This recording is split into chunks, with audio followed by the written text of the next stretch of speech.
welcome guys. I'm Tori. Today we're just going to be doing a very short sequence on how to get into forearm stand, a little prep beforehand, and then we're just going to cool down with child's pose. So without further ado, let's get into it.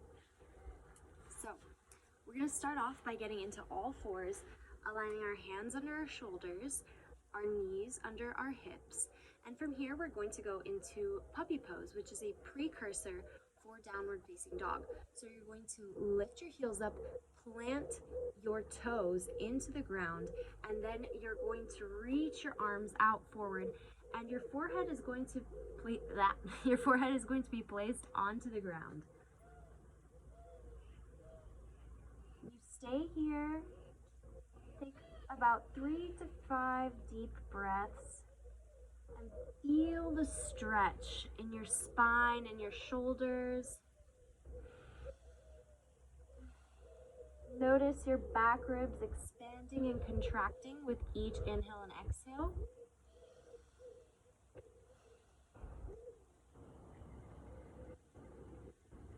Then from here, we're going to bring our hands back at the level of our head and push our forehead off the ground, lift our chest up, and place our feet, the arches of our feet, back onto the ground.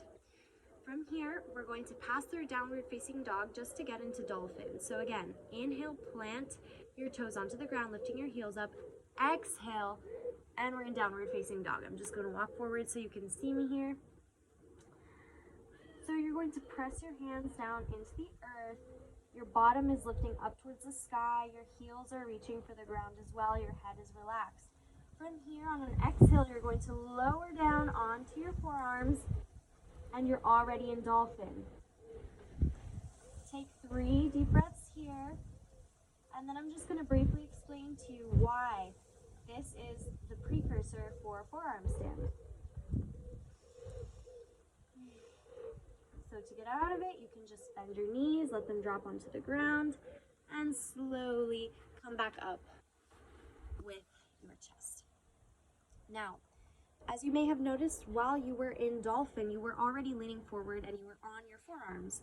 So you're already kind of balancing, but your feet are also on the ground. So the only difference in forearm stand is that we're going to gently kick our legs up over the rest of our body, and our head is not going to be looking down, but it's going to be looking forward so that we don't topple over.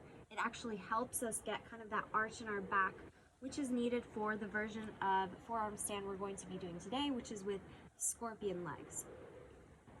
So I would recommend, this is just a short sequence to show you how to get into this pose, but I would generally recommend doing some back stretches before this because it is a bit intense for the whole back.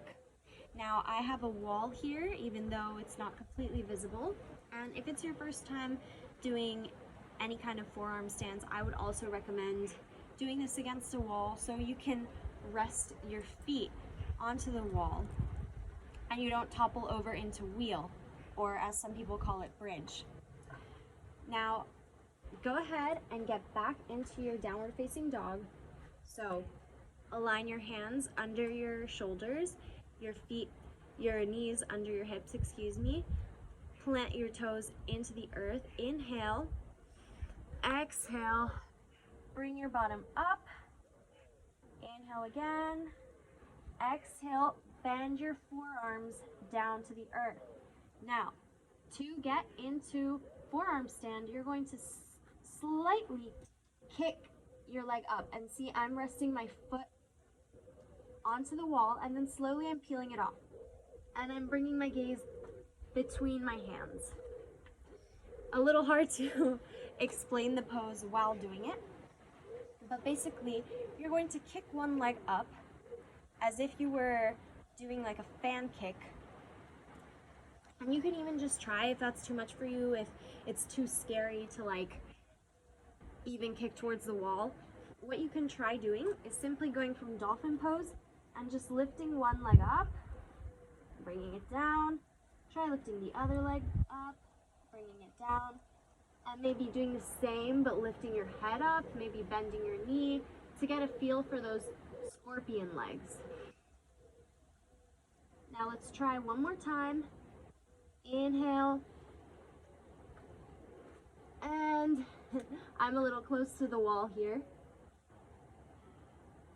but that's the idea. Look between your hands. And we're gonna come down into child's pose.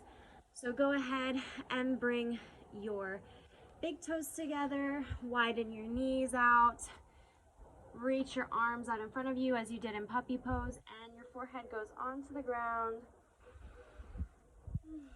Then take a few deep breaths here.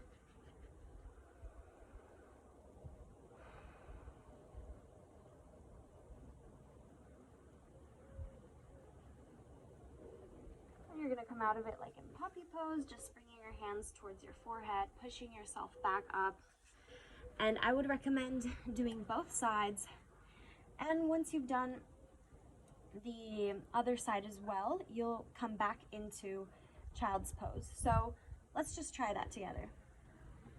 So I'm gonna get a little farther away from the wall so I have more space to kick before I actually touch the wall. And you kind of have to play around with distance while you do this. So you're going to get into dolphin pose, bringing your butt up towards the sky, and then inhale, kick the other leg up, okay? And then slowly, with your foot on the wall, you're going to bring your head up, gaze towards your feet, and then play with taking your foot off the wall. And then to come down, you can put your foot back on the wall and kick your legs back down.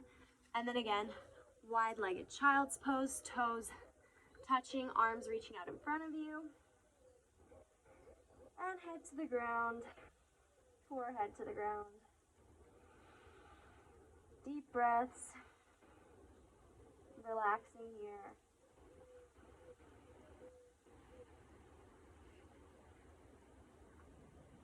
And one of the reasons why it's also very hard to teach and talk while doing the actual pose is that this pose requires a lot of focus, a lot of concentration. Besides the fact that I did this with my hair down, I would recommend doing it with your hair up because otherwise you can't see anything, and it is important to have a point of focus here. And so if you're trying to explain what you're doing while doing it, you kind of lose that focus, right? So you would want to be doing this pose if you are searching for concentration and strength in your life, because it takes a lot of both. And so if you choose to repeat this exercise, I would say do it with intention and devote your little mini practice to having extra clarity and extra power in your life and feeling into that. And I thank you for having participated with me today. Namaste.